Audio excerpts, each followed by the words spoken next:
Hula is life. That's a really personal question, and not just because of the statement, but because of I associate that with my teacher, Maiki Ayule, who coined the phrase "Hula is life," and so it becomes a very personal question because there's so many different levels that I think about when I hear that.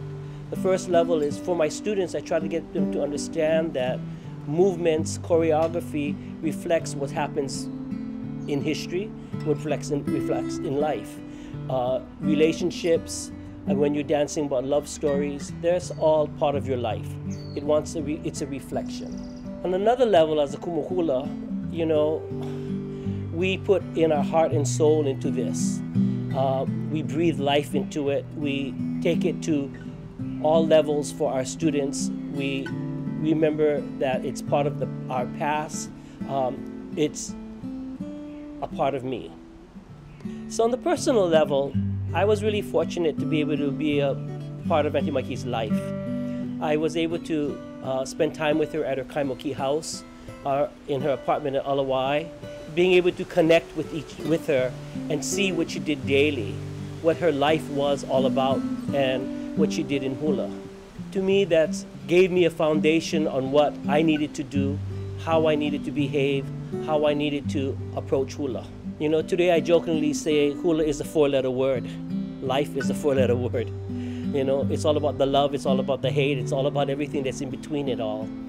And to me, that's what hula is life. It is a big part of my life. I was at a very young age when I learned hula, and I thought it would always be a part of my life growing up and learning new things, not only how to just dance hula, but learn how to make lei, just learn about life. When we were in Halau, our kumu always would say she always have a bubble on over us. No matter what we did, she would be there to protect us. So if we took the fall, she would feel that fall for us. Now that we've become a kumu, I really feel now that hula is my life, because not only do I need to make sure I put that bubble over our haumana and make sure that everything we do is pono.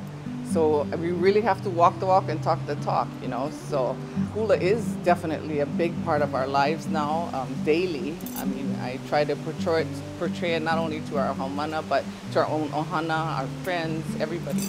You know, it is a way of life nowadays. So yes, hula is a really big part of my life, and I continue to thrive and learn from hula.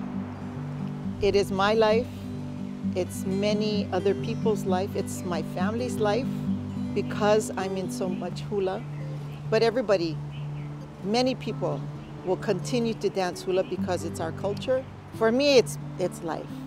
For many people, it's life. But you can see it everywhere. I was just sitting here while the wind is blowing. Hula is everywhere. The trees dance, the leaves dance, the clouds dance. There's hula everywhere. Hula is here to stay, that's for sure. Hula is life, I think, really pertains to people who are part of the hula community. And it could absolutely be true for people who are not part of the hula community. But if you are a hula person, it sucks you in, it pulls you in.